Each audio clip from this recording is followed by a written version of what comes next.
Welcome to Thriving Tribesmen. My name is Curry, your host, and I'm excited to be making this episode. So I've recently got in touch with somebody I was speaking to on Reddit for a long time, a long time ago, and he was having a sexless issue, just like everybody else that was in that Reddit thread. And what was happening is that was my infancy of learning how to transfer all my pickup knowledge into what it looks like in terms of changing a sexless relationship. So there's a lot of ideas that we're coming up with. There's ideas that I was trying to implement in my relationship. And as I was doing so, all the wins that I was having, I was then sharing with the guys and then trying to teach those to the concepts to other people. And the time when I was doing so, he was part of the group, and I was trying to teach some of these things. And I was not as articulate as I am right now in terms of really pinpointing the actual problem and then giving you the actual solution for what you need to do. So as we're going through this, we had all gone through some sort of therapy because we at one point we thought therapy was the right way. Although we then decided, okay, therapy was not the right way because it was doing more harm than good. Then there was other people that were within this space. So this space is not it's not young. It's not something that is new. It's been there for a very long time. There's always been people that have been in sexist relationships. They've tried to change it. So there was suddenly a lot of information out there. But what the information was being put out there is all transactional stuff because, and some of you are already doing it. They're doing it right now where you're doing more around the house in order to try and get able to be rest a little bit more. And by her resting a bit more, then hopefully you can have sex. And then you now know that that doesn't work. And you've been told to do more date nights. You've been told to be more intimate. You've been told to do certain things that end up being transactional. And by them being transactional, it kills the actual passion. It kills actual seduction. And then you never really have sex anyways. So you now know that all of that doesn't work. So he went down that path. He said, "No, I'm going to not listen to what you have to say. We're ideating." To be fair, we're still ideating, and we're still in the infancy of the processes that we now have. So there wasn't any value into what I was saying. To be fair, so he did. He went off. Eventually, after trying all of those things, he just assumed that the problem was with the wife. So they end up having a divorce. Once they had the divorce, he moved on.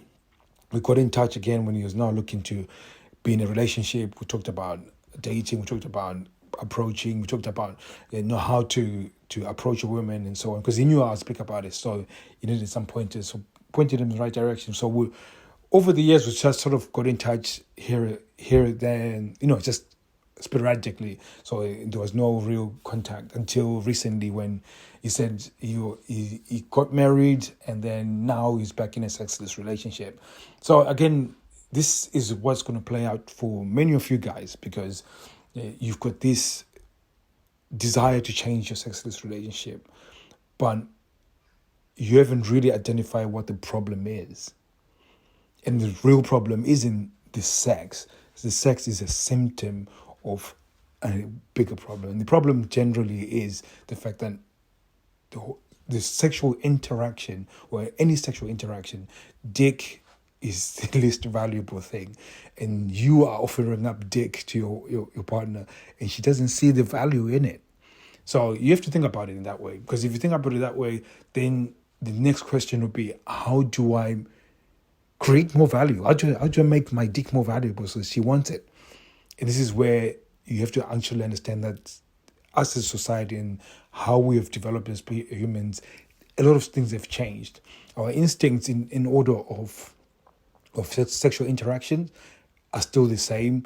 In fact, our instincts of sexual interaction are still of ones of cavemen. So I look at breasts, hips. She's got childbearing hips. I feel attracted and I want to have sex with her. That's from a man's perspective. From a woman's perspective, she's going to be even more selective because the investment for me, in terms of having sex with her, is 2 second pumps, 2 pumps, and then I'm done, and then I'm happy. Whereas for her, it's not just the sex that happens; it's more of that if she has sex, there is potential that she might have to carry something in her belly for 9 months and then have to protect this thing for the rest of its life. It's like, well, at least until it's 18. So there's this massive investment of 19 years that she potentially has to then give up. So, and not just now. So obviously, if you think about the cavemen, the scarcity of food, and then the potential dangers of things trying to eat them. So in terms of selecting a partner, you now had to select based off of, are they capable of protecting us and are they capable of feeding us? So those are the things that you had to present in order to increase the value of your dick. So that has changed because now we have a lot of protection. Well, we're very, very safe because we've got houses, and as well we've got supermarkets, so it's easy to access food. So we have evolved so that her selection process is now changed, especially from a sexual interaction point. So, and the thing that has changed is that when we talk about behavior, she now values excitement and anticipation more than, you having to be able to protect, you being able to clean the house, you being able to take it out on a date night. She values the skill of seduction. The skill of seduction becomes a very important piece in order to move you from being sexless to sexual success. So, and we started talking about this, and I was telling him all of this stuff, and it clicked for the first time for him. Then all this time, and he thinks, he kind of regrets the divorce because he loved his wife, he loved his children, but he's put them through all that. And the one thing that he could have done was just learn how to seduce his partner. Unfortunately, I wasn't in that level of awareness to teach him that.